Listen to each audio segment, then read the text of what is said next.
Liberté, égalité, obésité. Nous sommes aujourd'hui avec le docteur Zarka. Bonjour. Bonjour. Vous êtes chef de service en réanimation et vous avez participé à la colloque du CNAO. Est-ce que vous pouvez nous expliquer en quelques mots en quoi consiste votre métier? Alors, oui, merci de me recevoir.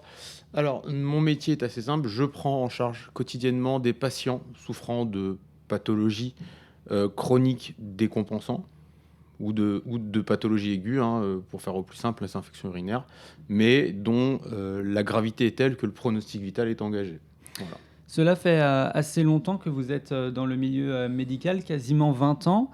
Comment ça s'est passé pendant la crise du Covid dans les hôpitaux? Alors, comment ça s'est passé? Bon, ça a été brutal, ça a été soudain. Ça nous a demandé réflexion, cohésion et réinvention. Je m'explique. Réflexion, il a fallu qu'on réfléchisse, réorganise notre service, notre façon de travailler, puis nos différentes interventions avec l'ensemble de l'établissement. Cohésion indispensable, hein, puisqu'on s'est retrouvé, comme je vous disais, face à un phénomène nouveau, soudain, brutal et sans un réel esprit d'équipe. Et je remercie l'ensemble de mon équipe et l'ensemble de mes collègues.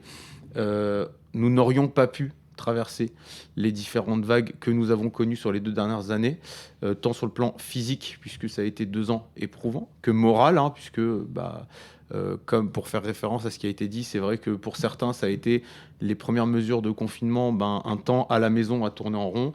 Pour nous, ça a été un temps, de travail intense, de fatigue intense, et aussi, de coups de mou intenses, de coups de blues, hein, puisque, isolés, hein, on voit pas les parents, on voit pas parfois les grands-parents, parce que la crainte omnisciente de se dire: «Est-ce que je l'ai attrapé déjà? Et est-ce que je l'ai transmis?» C'est un peu le mot. Et réinvention, ça va de pair avec la réflexion qu'on a eue initialement, c'est-à-dire comment pratiquer une médecine de qualité et rendre service aux patients, face à une maladie qu'on ne connaît pas, avec une science une science, du moins une littérature ou une recherche scientifique qui n'existait pas jusqu'alors. On a, nous, pas connu, hein, de grandes épidémies ou de grandes pandémies qui ont saturé, ou du moins qui ont mis en surchauffe le système de santé français et les systèmes de soins critiques. Là, ça a été la foi, et on espère qu'il n'y en aura pas d'autres. Nous n'étions, je ne vais pas dire pas préparés, puisque sur le papier, ce sont des situations qui sont réfléchies, répétées et anticipées en tout cas, mais en pratique, se retrouver face à un afflux de malades comme ça, c'était juste inimaginable. Vous avez évoqué le fait qu'un malade sur deux qui est décédé durant la crise était obèse. Qu'est-ce que ce chiffre vous évoque? Alors, j'ai pas souvenir d'avoir dit un malade sur 2 moi personnellement, mais je sais que c'est à peu près les estimations qu'on a faites. Ce qui est sûr, c'est que nous nous sommes rendus compte que la grande majorité des patients admis en réanimation, la grande majorité des patients fragiles, j'insiste sur ce mot, admis en réanimation, souffraient d'obésité. C'est un constat qui est apparu relativement vite, puisque aujourd'hui, de façon simple, hein, on a des règles de calcul qui nous permettent d'établir l'indice de masse corporelle et donc d'établir ou pas si un patient est en surcharge pondérale ou en obésité, enfin souffre d'obésité du moins.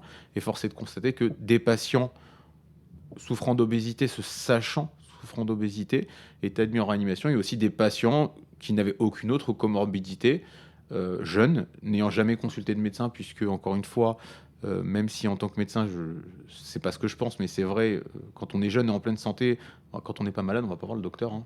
À 20 ans, quand on n'a aucun facteur de risque et qu'on n'est pas malade, on va pas voir le docteur.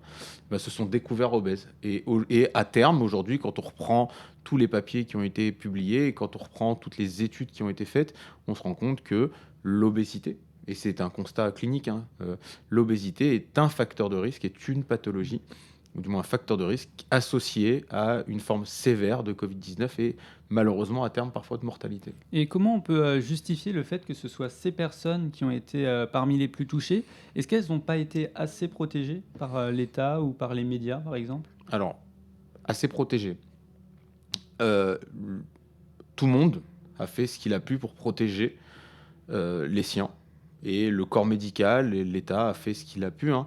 Il y a eu une grande vague de protection des personnes âgées, la fermeture des EHPAD pour les prévenir des contaminations extérieures, la fermeture des EHPAD vers l'extérieur, mais ça je ne rentrerai pas là-dedans.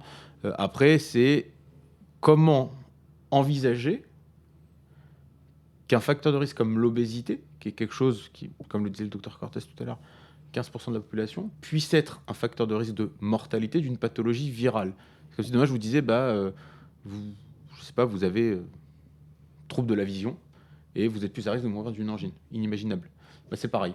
Donc on s'en est rendu compte rapidement, et comme l'ont dit mes collègues aujourd'hui, les associations de patients ont fait le travail de communication pour sensibiliser et informer la population générale du surrisque de formes graves et de mortalité à la Covid-19 des patients souffrant d'obésité.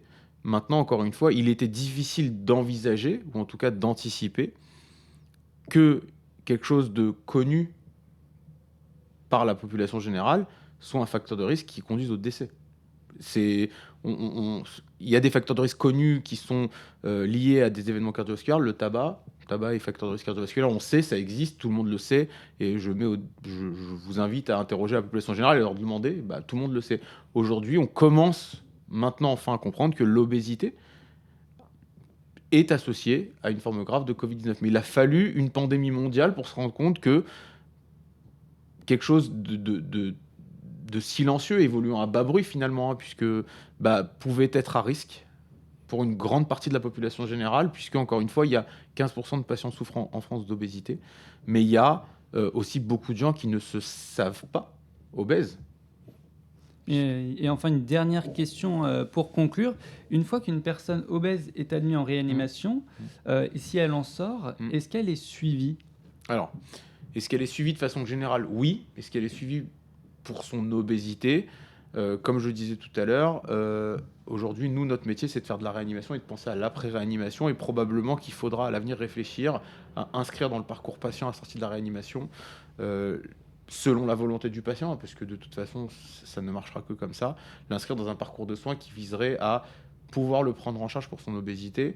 J'ai la chance de travailler avec des collègues qui sont très sensibilisés à ce problème, à cette pathologie-là, ce facteur de risque-là. Et donc, on essaye, quand c'est une demande de patient, de les faire rentrer dans un parcours de soins. Aujourd'hui, je parle pour moi, non, ce n'est pas le cas. Mais ce qui a permis de mettre en évidence la pandémie, c'est que peut-être un de nos futures lignes d'action sera, en termes de prévention, comme pour le diabète, comme pour le cholestérol, comme pour l'hypertension, sera la prise en charge et la prévention des complications liées à l'obésité, comme la Covid-19 en est une maintenant. Merci, Merci docteur Zarka, d'avoir été avec nous sur Sensation.